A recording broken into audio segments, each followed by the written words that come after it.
আল্লাহ আমাকে দেশি মুরগি খাইয়েছে, 10,000 টাকা নাজরানা দিয়েছে, তোমাকে যা হোক করে একে জান্নাতেই দিতে হবে। এরকম দোয়া কোনো হুজুর করেছে কোনোদিন? করবেও না। আমাদেরকে দোয়া বললে কি করি আমরা? আল্লাহ মুমিনিন মুমিনাত মুসলিমিন মুসলিমা, মুমিন হতে হবে, মুমিনা হতে হবে, তবে তার লাগে দোয়া করা যাবে। আমার বন্ধুগণ, আমার ভাই, আগে চলুন, এটা একটা নবী গেল। নাম্বার 2, এই পৃথিবীর বুকে আল্লাহ যতগুলো নবী পাইগাম্বার পাঠিয়েছেন, সব থেকে বেশি দিন যিনি তবলিগ করেছেন, দাওয়াত দিয়েছেন, তার নাম হচ্ছে হযরতে নূহ নবী। কোরআনে আছে 950 বৎসর, কত বললাম? 950 বৎসর তিনি খালি দাওয়াত দিয়ে। আমাদের নবীজি সাল্লাল্লাহু আলাইহি সাল্লাম তো মাত্র 23 বছর, 23। গোটা পৃথিবীতে 250 কোটি মুসলমান আজকে, আর হযরতে নূহ নবী 950 বছর দাওয়াত দিয়েছেন। তারপরেও মুষ্টি কত লোক ঈমান এনেছে নূহ নবীর ওপরে। নূহ নবী শেষবারের মতো বিনীত আবেদন করলেন তার কমকে, হে আমার কম, হে আমার পরিবার, আমি অনুরোধ করছি তোমরা আমার আল্লাহকে বিশ্বাস করো, আমাকে নবী হিসাবে মেনে নাও, তা না হলে আল্লাহ তোমাদের জন্য কঠোর শাস্তি রেখেছে, কঠিন আযাব রেখেছে। তার ছেলে কিনান, সে বলল, হে আমার আব্বা, তোমার আল্লাহ আমাদিকে কি আযাব দেবে? বলে, মুষলধারার বৃষ্টি দিয়ে তোমাদিকে ডুবিয়ে দেবে, বন্যায় ডুবিয়ে দেবে। নূহ নবীর ছেলে আল্লাহকে চ্যালেঞ্জ করে বসলো, তোমার আল্লাহকে বলে দাও, তোমার আল্লাহ যদি বন্যা দেয়, এমন উঁচু জায়গায় চেপে যাব যেখানে তোমার আল্লাহর পানি পৌঁছাবে না। বলুন নাউজুবিল্লাহ। কাকে চ্যালেঞ্জ করেছে? আল্লাহকে। এত বড় আসপর্দা।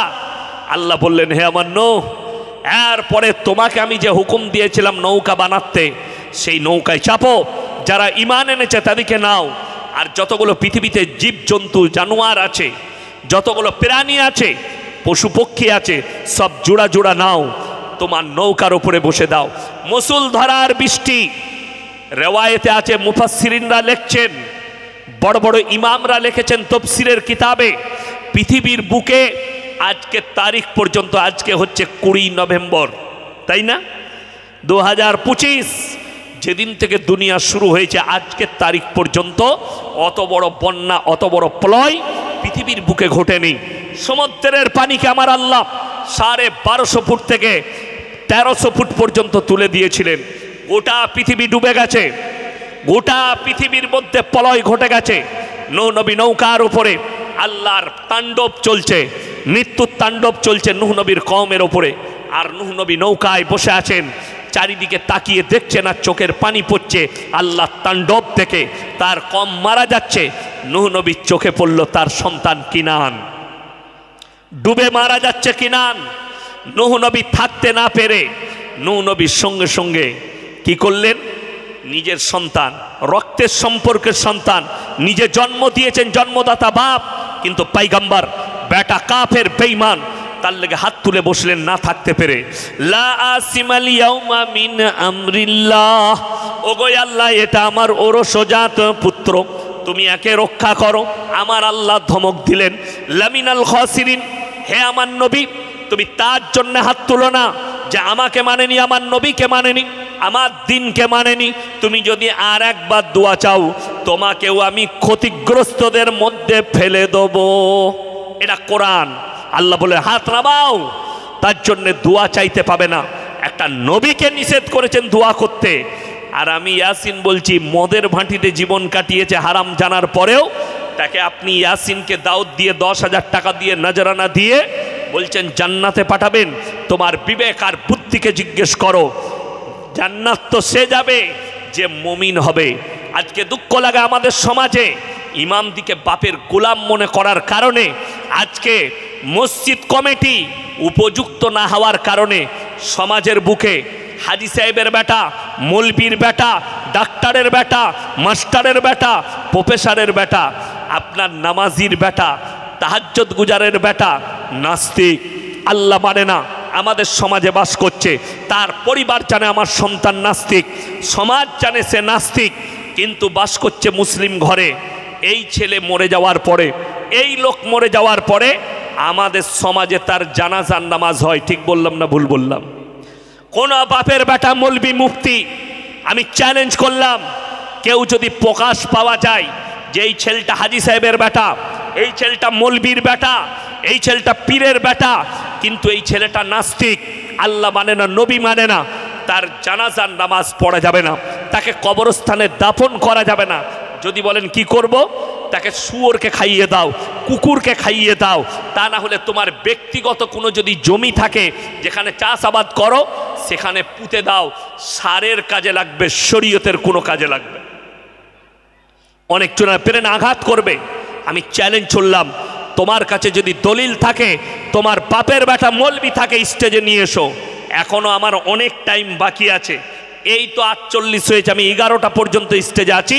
যদি বাপের বেটা মৌলবি থাকে যে নাস্তিকের জানাজার নামাজ পড়া যাবে, বেঈমানের জানাজার নামাজ পড়া যাবে, তাকে কবরস্থানে দাফন করা যাবে, আমি চ্যালেঞ্জ অ্যাকসেপ্ট করতে রাজি আছি। একটা মৌলবি বলতে পারবে না তার জানাজার নামাজও পড়া যাবে না, তাকে কবরস্থানে দাফন করা যাবে না। কবরস্থান হচ্ছে পবিত্র জায়গা। কোন জায়গা বললাম? পবিত্র। দাফন কাফন হয় কার? মমিনের। জানাজার নামাজ হয় কার? মমিনের। আচ্ছা বলুন, আল্লাহ নবীকে নিষেধ করলে চাচার জন্য দোয়া করো না, সন্তানের জন্য দোয়া করো না, যে জানাজার নামাজটা দোয়া না দোয়ার নামাজ? দোয়া। মাইয়াতের মাগফিরাতের দোয়া নামাজের সুরতে। তাহলে ভেবে দেখুন, আপনি যার লেগে মাগফিরাত চাইছেন সে হারাম করতো, আল্লাহকেই মানে না। আমি আমার জীবনের ঘটনা, আমার শ্বশুরকুলের এক আত্মীয় মারা গিয়েছিল অনেক দিন আগে, কোথায় সেটা বলবো না, জায়গার নাম বলবো না। তো আমি গেলাম, সেখানে একটা মাদ্রাসা আছে সেই গ্রামে। তো মাদ্রাসায় গিয়ে উঠলাম, আমরা মৌলবি মানুষ মাদ্রাসায় যাব, তো আমাকে মাদ্রাসায় মেহমানদারি করালো, নাস্তা ফাস্তা করালো, ওরা চা খাওয়ালো। হুজুর কোথায় এসছেন? ওই আপনাদের গ্রামে অমুকজন ব্যক্তি মারা গেছে, জানাজা পড়তে। আমাকে মাদ্রাসার সব মৌলী সাহেবরা ঘেরে ধরে বসেছিল, বললে হুজুর একটা কথা বলবো। জি। ওই ব্যক্তি এই কোরআনটাকে অন্ধ কিতাব বলতো, এই মাদ্রাসার তালবিলিম দিকে দেখে বলতো এরা অন্ধ স্কুলে পড়ে, মৌলবি দিকে দেখে বলতো এরা অন্ধ স্কুলে পড়েছে। আমি বললাম তাইলে তো জানাজা পড়া যাবে না, আমি পালিয়ে গেলাম। তো আমার গিন্নি বলছে এত তাড়াতাড়ি চলে এলে জানাজা পড়ে? আমার পেটে বাজছে বলে পালিয়ে এলাম, ভাল লাগেনি। তারপরে তাদের ইমাম ফোন করছে, বলে যে নামাজের পরে আপনাকে খুঁজছিলাম। আমি বললাম আমি নাস্তিকের জানাজা পড়ি না, আপনি পড়েছেন, আল্লাহর কাছে জবাব দেবেন, আপনাকে আল্লাহ পাকড়াও করবে। যে লোক কোরআনকে অন্ধ কিতাব বলে, মাদ্রাসাকে অন্ধ স্কুল বলে, তালবিলিম দিকে দেখে বলে এরা অন্ধ স্কুলে পড়ে, সেই লোকের জানাজা সমাজে কি করে হতে পারে? তাকে কুকুরকে খাইয়ে দাও, তাকে রাস্তায় ফেলে দাও, তাকে কবরস্থানে দাফন করো না, কবরস্থান খারাপ হয়ে যায়। আপনার বেরেন কিছু বলবেন? বলেন। রাস্তায় প্রচণ্ড জাম, আমাদের বক্তা সাহেব জনাব হাফেজ মাওলানা আবদুল্লাহ জুবাইর সাহেব চলে এসেছেন, তাই ভলেন্টিয়ার ভাইয়েরা আপনারা দায়িত্ব করে নিয়ে আসুন। উনি আসতে পারছেন না, প্রচুর জামে আছেন উনি। আমার বন্ধুগণ, আমার ভাই, আপনাদেরকে অনুরোধ করে বলছি, সবাই নিয়ত করুন আমাদের সন্তানদিকে দিনই শিক্ষা দেবো। হাত তুলে বলুন তো ইনশাল্লাহ। আপনার সন্তানকে ডাক্তার করুন, মাস্টার করুন, প্রফেসর করুন, ইঞ্জিনিয়ার করুন, আইপিএস করুন, অফিসার যা করবেন করুন। আপনি রাজনীতিবিদ হন, নেতা হন, মন্ত্রী হন, এমএলএ হন, এমপি হন, কিন্তু আল্লাহর কসম করে বলছি, আল্লাহর কসম করে বলছি, তার মধ্যে দিন যদি না থাকে আমার আল্লাহর কাছে কোনো মূল্য নেই। একটা যেমন চার পায়া জন্তু, সেই চার পায়া জন্তুর থেকেও আমার আল্লাহর কাছে খারাপ, চতুষ্পদ জন্তুর থেকেও। কোনো বাপের বেটা মাস্টার যদি থাকেন আর তার মধ্যে দিন যদি না থাকে, নাস্তিক হন। তোমার যদি বাপের ক্ষমতা থাকে, তুমি হিম্মত থাকে, তুমি স্টেজে এসো কোরআন নিয়ে আর হাদিস নিয়ে, যে না আমি তো মমিন, নামাজ পড়ি না, রোজা রাখি না, আল্লাহকে মানি না, আমি মমিন। তুমি কি করে মমিন হলে? তুমি জানোয়ার। আমার আল্লাহর কাছে চতুষ্পদ জন্তুর থেকেও খারাপ, এটা কোরআনে আমার আল্লাহ বলেছেন, বালহুম আদাল, চতুষ্পদ জন্তুর থেকেও খারাপ। ওই জন্যে আপনারা বলুন তো, 5 ওয়াক্তের নামাজ ফরজ না ফরজ নয়? ফরজ। আমাদের সমাজে 100টা মুসলমানের মধ্যে 80টা মুসলমান বেনামাজি। ঠিক বললাম না ভুল বললাম? আশা করি এই যে গ্রামের, আপনারা কি মনে করে, আমাদের সমাজের লোক মনে করে যে মসজিদ হচ্ছে মার্বেল পাথর দেবো, সিমেন্ট দেবো, বিশ্বাস করুন আমি অন্যান্য জেলায় বলি যে দান দেখতে গেলে মুর্শিদাবাদ আর নদিয়ায় যেতে হবে। মানুষ কিভাবে মাদ্রাসা মসজিদের জন্য দান করে, কিন্তু ভেবে দেখুন তো ওই দানটাই কি ভালো, ওই দানটাই কি শেষ? ওই মসজিদে একটা মার্বেল দিলেন, মসজিদটা ঝাড়বাতি লাগালেন, মসজিদটা এসি লাগালেন, সুন্দরভাবে বানালেন, এইটাই কি শুধুমাত্র জান্নাতে যাওয়ার পথ? না। মসজিদে মার্বেল লাগুক আর না লাগুক, মসজিদ সুন্দর হোক আর না হোক, মসজিদের ম্যান খোরাক হচ্ছে নামাজি। গ্রামের লোক যদি 50 তাল্লা মসজিদ তৈরি করে আর সেই মসজিদে যদি 5টা মুসল্লি থাকে, ওই গ্রামের উপরে খুদার গজব নাজিল হয়ে যাবে, আল্লাহর গজব নাজিল হবে সেই গ্রামে। প্রত্যেকটা বাড়িতে আর চ্যান আর শান্তি থাকবে না। কেন? মসজিদের ম্যান খোরাক হচ্ছে নামাজ, নামাজি। অথচ আপনি দান করেন। এই মোবাইলের নামাজি গাদা আছে আমাদের দেশে, আছে না নাই? মোবাইলের নামাজি গাদা আছে। বাবরি মসজিদ ভেঙে গেছে, এ মোবাইলে পোস্ট করছে ফেসবুকে, আল্লাহ বিচার করবে। আমাদের বাবরি মসজিদ ভেঙে গেছে, ও ফেসবুকে কাঁদছে আমার বাবরি মসজিদ ভেঙে গেছে। ওরে হারাম করা, তোর লেগে কাঁদছে তোর মসজিদ, তুই জীবনে নামাজ পড়তে যাস না। দুঃখ কতটা আপনাকে দেখিয়ে দেবো। এই উত্তরপ্রদেশে দুর্ঘটনা ঘটেছিল। কোনো এক যুবক, কোনো এক পাড়ার ছেলে, তারা আইলাম মোহাম্মদ রেগে একটা পোস্টার দিয়েছিল, তাদেরকে পুলিশ অ্যারেস্ট করেছে অন্যায় কাজ করেছে। আমি মুখে বলতেই পারি আইলাম মোহাম্মদ, আমরা মোহাম্মদ সাল্লাল্লাহু আলাইহি সাল্লামকে সবাই দিল থেকে, জান থেকে, প্রাণ থেকে ভালোবাসি, সকলে জানাবেন ইনশাল্লাহ। আচ্ছা, এটা মুখের ভালোবাসা হলে হবে না বাস্তবায়িত করতে হবে? বাস্তবায়িত করতে হবে। আপনি এক ওয়াক্তের নামাজ পড়ে না, বলেন আমি আল্লাহর নবীকে ভালোবাসি, তো তোমার থেকে বড় নেমো খারাম কে আছে? ঠিক বললাম না ভুল বললাম? আপনি যদি ঠিক হন, আপনি উঠে দাঁড়িয়ে বলুন যে না, আমি নামাজ ফামাজ রোজা ফুজা কিচ্ছু রাখবো না, আমি নামাজ পড়বো না, কিন্তু আমি নবীর উম্মত। নবীজি তোমার দিকে তাকিয়ে দেখবেন না, আমার আল্লাহ তোমার দিকে তাকাবে না। কোরআন খুলেন, কোরআন শোনাবো। আমার বন্ধুগণ, আমার ভাই, আল্লাহ রসুল সাল্লাল্লাহু আলাইহি সাল্লাম হাদিস বর্ণনা করলেন, যার নামাজ নেই তার মধ্যে ইসলাম নেই। যার নামাজ নেই তার মধ্যে ইসলাম নেই। আমাদের সমাজে নামাজ তো পড়েই না, একদল আবার এমন লোক আছে, তারা চায়ের দোকানে বলে আমরা নামাজ পড়তে পারি, রোজা না রাখতে পারি, ইমানটা আমাদেরই ঠিক আছে। এই মাল আছে না নাই? গাদা আছে। নামাজিরা জানে, ফজরের নামাজ পড়ে চাচারা, গ্রামের কিছু মুসল্লি চাচা নামাজ পড়ে চায়ের দোকানে বসে চা খাচ্ছে, আর চোখ দুধতে এলো, দে একটা চা দে। এখন চাচা বললে, হ্যাঁ রে ভাই, তুই এই সকালে উঠে আসছিস, তা একবার নামাজটা পড়তে পারিস? ও, আমি নামাজ না পড়তে পারি, ইমানটা তোমাদের থেকে আমার ভালো আছে। ঠিক বললাম না ভুল বললাম? এই মাল যারা আছেন তারা শুনেন, তারা ভালো করে কান খুলে শুনবেন, তারা জাহান্নামে প্রবেশ করবে। যদি বলেন কেমন করে? কোরআন, আল্লাহ তাআলা কোরআনে বললেন, একদল জান্নাতি জান্নাতের দিকে ছুটবে, জান্নাতের রাস্তায় যাবে, জাহান্নামী জাহান্নামের রাস্তায় যাবে। জান্নাতীরা তাদেরকে দাঁড় করাবে, কি বলে? ফি জান্নাতি ইয়াতাসাআলুনা আনিল মুজরিমিনা মা সালাকাকুম ফি সাকার। এই জাহান্নামী ভাইরা, দাঁড়াও দাঁড়াও দাঁড়াও, তোমরা সাকার নামক জাহান্নামে যাচ্ছ? তোমরা তো গ্রামে বলতে আমাদের ইমানটা ভালো আছে, আমরা ভালো মানুষ, আজকে জাহান্নামে যাচ্ছ?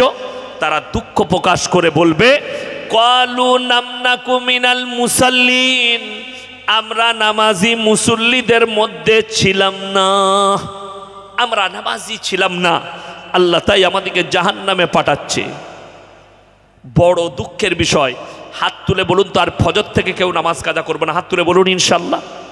সমস্ত ভাইকে বলছি, আপনি একদিন, বলবো একদিন ভোরের বেলায় উঠেন এই শীতকালে, হে আমার যুবক ভাই, দিয়ে আশেপাশে বেদবেড়িয়া মাদ্রাসা আছে, আরও যে মাদ্রাসাগুলো আছে, একদিন ভোরের বেলায় ফজরের নামাজে মাদ্রাসায় যান, আপনার না কলিজাটা ফেটে যাবে, বুকটা।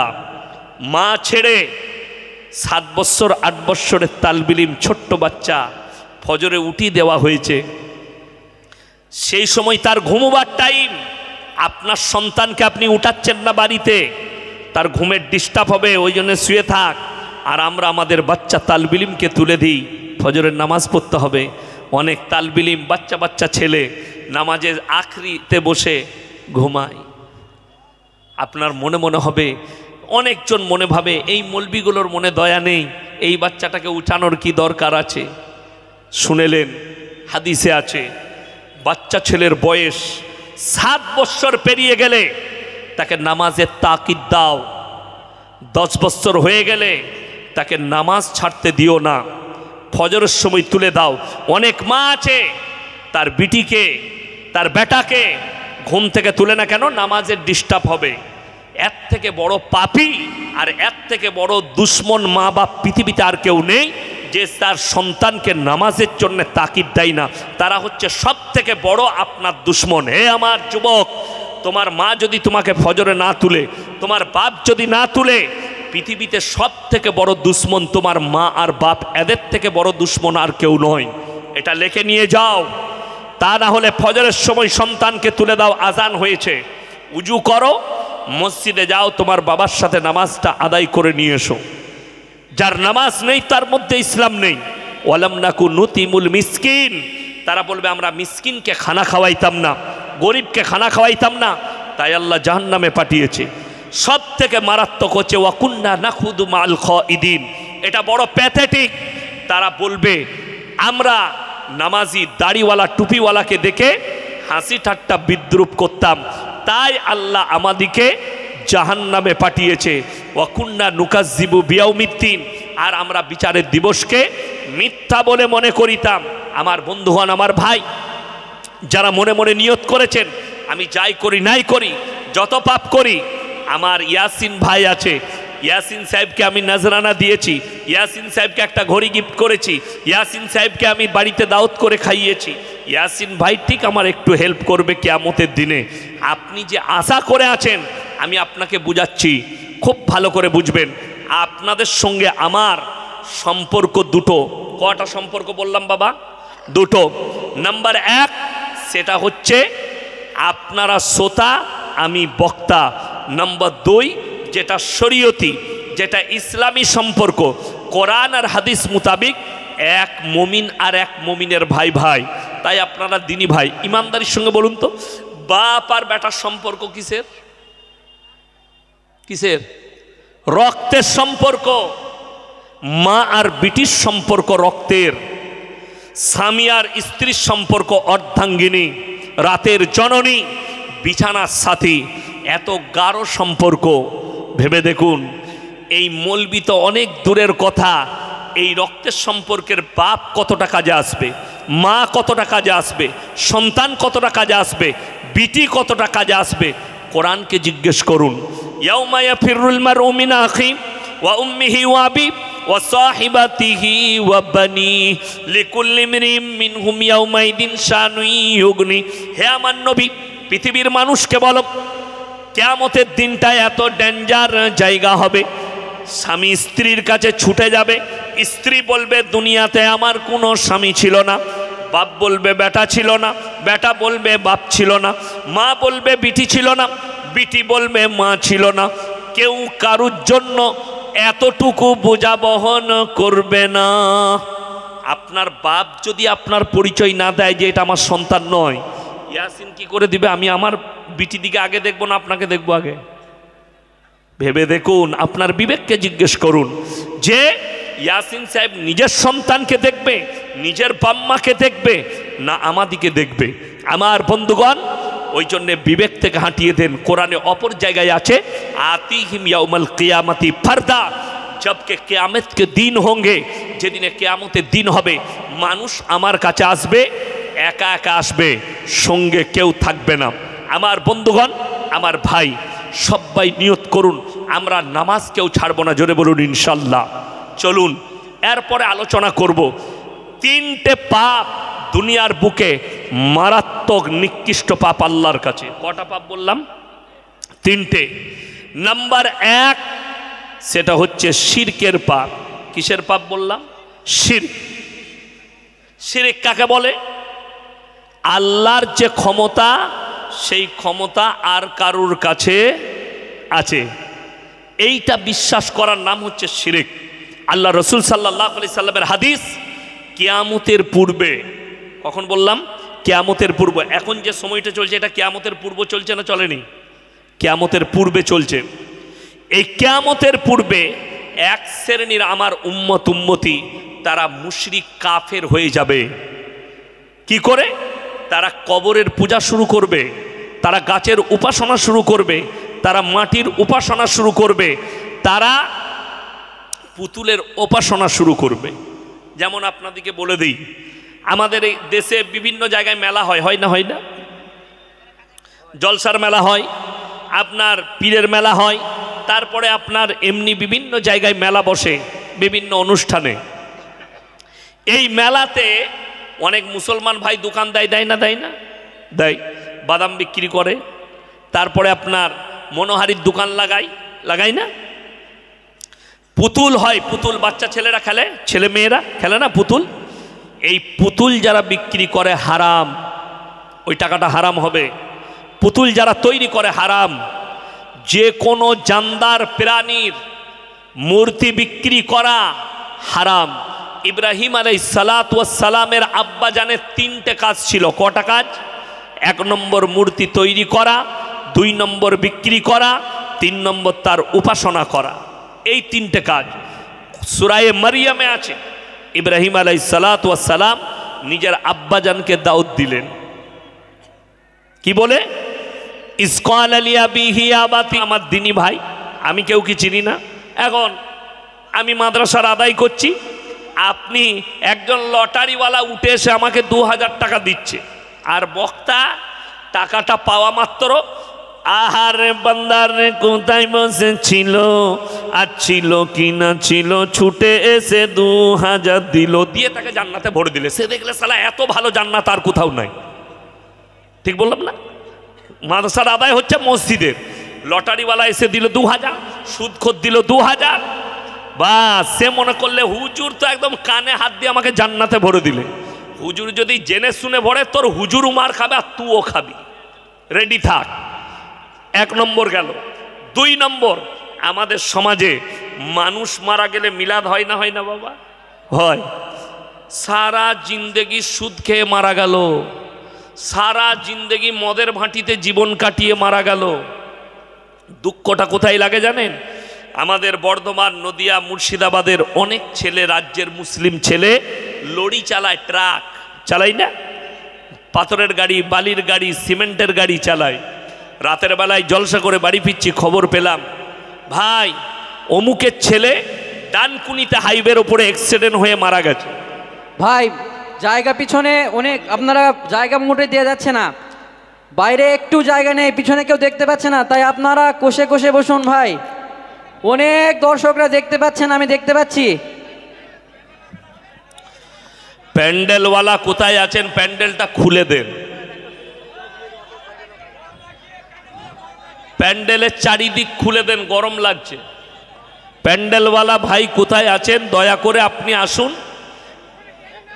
আচ্ছা আপনারা একটু এগিয়ে আসুন তো, চেপে চেপে বসেন, শীতকাল আছে। তকবীর দেবো, এগিয়ে আসুন, নারায়ে তাকবীর। এগিয়ে আসুন, এগিয়ে আসুন, এগিয়ে আসুন, এগিয়ে আসুন। আরে ভাই এগিয়ে আসুন তাড়াতাড়ি। ভাই সব আগে আসি, ভাই আগে আসি, মিলে আসি ভাই, এগিয়ে আসি। মাশাআল্লাহ, এগিয়ে আসি ভাই। প্যান্ডেলওয়ালাকে বলছি তাড়াতাড়ি চারিদিকটা খুলুন, প্রচণ্ড গরম হচ্ছে ভেতরে, আমাকেও গরম লাগছে, শীতকাল। চারিদিকটা খুলে দেন, একটু হাওয়া আসবে। ও এইদিকে মহিলারা বসে আছে, ওই দিকটা বাদ দিয়ে বাকি এই 3 দিক খুলে দিতে বলুন। আমার বন্ধুগণ, আমার ভাই, তো দুঃখের বিষয়, খবর পেলাম মারা গেছে অ্যাক্সিডেন্ট হয়ে। কোথায়? ডানকুনিতে ট্রাক নিয়ে অ্যাক্সিডেন্ট করেছে। ফজরের নামাজ পড়ে সকালবেলায় তার বাড়িতে গেলাম, বিভিন্ন আত্মীয়রা বসে আছে, চেয়ারে বসলাম। একজন ভাইকে জিজ্ঞেস করলাম, ভাই অ্যাক্সিডেন্ট করেছিল, গাড়ি চালাতে ঘুমিয়ে গিয়েছিল? বলে হুজুর না, প্রত্যেক দিন 1 বোতল খায়, কালকে 3 বোতল খেয়ে নিয়ে অ্যাক্সিডেন্ট করেছে। তার লেগে কি দোয়া বেরোবে বুঝতে পাচ্ছেন? কত দোয়া করব? হ্যাঁ, দুঃখ ওইটাই। 3 বোতল মদ খেয়ে মারা গেছে অ্যাক্সিডেন্ট হয়ে। মিলাদ পড়িয়ে জান্নাত, সুদের ওপরে জীবন কাটিয়ে নিল হারাম জানার পরে। ইয়াসিনকে দাওয়াত দিলেন, 10,000 টাকা দিবেন। আমি চলে এলাম মাগরিবের আগে, আপনার মসজিদে মাগরিবের নামাজ পড়লাম, আমাকে বললে হুজুর মিলাদের আগে যা করবেন করবেন, খানাটা খেয়ে এলেন, তাই খেয়ে নি। দেশি মুরগি রুটি ফাটিয়ে দিলাম, খাওয়া হয়ে গেল।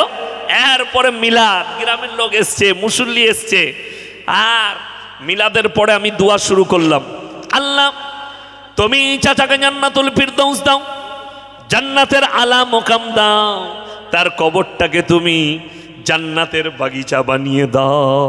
দোয়া শেষ। আমি এরপর গাড়ি চেপে বাড়ি যাব। পাড়ার গ্রামের একজন চাচা নামাজি বললে, হুজুর কানে কানে কথা আছে। আমি বললাম, এসো বাবা। কানে কানে বলছে, হুজুর যাকে আপনি জান্নাতুল ফিরদৌসে বললেন চিরজীবন সুদ খেত মালটা। আমি বললাম, তোবা তোবা, কাকে জান্নাতে ভরলাম বে? ফেরে পড়ে গেলাম আমি। ওকে তো আমি জান্নাতে ভরে দিয়েছি। আল্লাহ জান্নাতের আলা মাকাম দাও। অনেক চুনার ব্রেনে আঘাত লাগবে আমার কথায়, বিবেকে আঘাত লাগবে। আমি চলে যাওয়ার পরে রাতে শুয়ে ভাববেন, আমি জাত তার দলিল দেবো না। আর আমার জালসা শুনবেন, আমি বাপ দাদর গল্প বলি না, আমি কারো গল্প বলতে আসিনি। আমি আপনাদিকে যার কথা বলবো তিনি পৃথিবীর শ্রেষ্ঠ ব্যক্তি হযরত মুহাম্মদ মুস্তাফা। সকলে একবার বলুন সাল্লাল্লাহু আলাইহি ওয়াসাল্লাম। আল্লাহর নবীর থেকে দামি লোক পৃথিবীতে কেউ আছেন? কিয়ামত পর্যন্ত কেউ আসবেন? আসবে না। ইয়াসিন তো অনেক দূরের কথা, যাকে আপনি দেশি মুরগি খাইয়ে, পোলাও খাইয়ে, বিরিয়ানি খাইয়ে বলছেন হুজুর দোয়া করে দেন 10,000 টাকা দিয়ে বলছেন সুদখোরকে জান্নাতে দেন, মাতালকে জান্নাতে দেন, জিনাখোরকে জান্নাতে দেন। আপনি ভেবে দেখুন, যে সে লোক নয়। নবীরা দোয়া করলে আল্লাহ কবুল করেছেন না করেননি? করেছেন। এরপর চলুন, প্রথমে হাদিস। আল্লাহর নবীর কাছে খবর এলো, ইয়া রাসূলুল্লাহ, ইয়া হাবিবাল্লাহ, আপনার চাচা যান মৃত্যুর শয্যায় আছেন, যে কোনো সময়ই মারা যাবেন। জাকামদানি চলছে আপনার চাচার। নবীজি ছুটলেন চাচার মহব্বতে। নবীজি চাচার অবস্থা দেখে রসুল সাল্লাল্লাহু আলাইহি সাল্লামের চোখে পানি এলো। চাচার হাতটা টিপে ধরলেন আর বললেন, হে আমার চাচা, আমি তোমার ভাইপো মোহাম্মদ, আল্লাহর নবী, তুমি খালি একবার কলমাটা পড়ে নাও, আমি আল্লাহর কাছে তোমার জন্য কেঁদে কেঁদে ক্ষমা চেয়ে নেব। আল্লাহর নবী চাচার উত্তর বেরিয়ে এলো মুখ থেকে, হে আমার ভাইপো, তুমি তো বলছো আমি যদি এক্ষুনি বার্ধক্যে কলমা পড়লেই, মৃত্যু ভয়ে কলমা পড়েছে লোকে বলবে, তাই আমি কলমা পড়তে পারবো না। আবার আল্লাহ তাআলা আয়াত পাঠালেন নবীজির কাছে, ইন্নাকা লা তাহদি মান আহবাবতা ওয়ালাকিন্নাল্লাহা ইয়াহদি মান ইয়াশা। হে আমার নবী, সকলে বলুন হিদায়েতের মালিক কে? হিদায়েতের দপ্তর আমার আল্লাহর হাতে। তোমার চাচা কলমা পড়তে পারবে না, আমার আল্লাহর ইচ্ছা নেই, আমার ইচ্ছা নেই, তোমার চাচা কলমা পড়তে পারবে না। আল্লাহর নবী কাঁদতে লাগলেন। চাচা যান দুনিয়া ছেড়ে চলে গেলেন। এরপরে নবীজি আল্লাহকে বললেন, কি বললেন? ওগো আল্লাহ, তুমি আমাকে যতদিন না নিষেধ করবে, আমি আমার চাচার জন্য কেঁদে কেঁদে ক্ষমা চাইব। নবীজি ক্ষমা চাইছেন কার জন্য? চাচার জন্য আল্লাহর কাছে। আপনারাই বললেন, আমরা সকলে জানি, হাদিসে কোরআনে আছে, নবীরা দোয়া করলে আল্লাহ কবুল করে নেয়, নবীরা কোনো কথা বললে আল্লাহ লাকির টেনে দেয়। আল্লাহর নবী দোয়া করতে লেগেছেন চাচার জন্য। আমার আল্লাহ রাব্বুল আলামিন জিবরিল আমিনকে পাঠালেন, হে আমার জিবরিল আমিন, আমার নবীর কাছে কোরআন নিয়ে যাও। কোরআনের আয়াত পাঠালেন, মা কানা লিন নাবিয়্যি ওয়াল্লাযীনা আমানু আইয়াস্তাগফিরু লিল মুশরিকিন ওয়ালাউ কানু উলি কুরবা। হে আমার নবী এবং মুমিন, তোমরা শোনো, যারা মুশরিক হয়ে, বেঈমান কাফের বদ্দিন হয়ে মারা গেছে, তাদের জন্য দোয়া করতে পাবে না, যদিও সে তোমাদের নিকটতম আত্মীয় হয়। নবীজিকে আল্লাহ নিষেধ করলেন, তোমার চাচা মুশরিক হয়ে মারা গেছে, বেঈমান কাফের হয়ে মারা গেছে, আল্লাহ বিরোধী হয়ে মারা গেছে, অর্থাৎ তার লেগে দোয়া চাওয়া যাবে না। নবীজির হাত নেমে গেল, দোয়া করতে পাইনি। আর ইয়াসিন কোন ক্ষেতের মুলি? তোমার বাপ জেনে শুনে হারাম জেনে জিদ করে জিন্দেগিভর সুদের ওপরে জীবন কাটিয়েছে, আমাকে মিলাদের দাওয়াত দিয়া দেশি মুরগি খাইয়ে জান্নাতে পাঠাবে? তোমার বিবেককে জিজ্ঞেস করো। নবীজিকে যদি আল্লাহ নিষেধ করে তোমার চাচার জন্য দোয়া করবে না, ইয়াসিন কি করে অনুমতি পাবে যে একে তুমি দোয়া করে জান্নাতে দাও? আচ্ছা কোনো হুজুরের দোয়া শুনেছেন?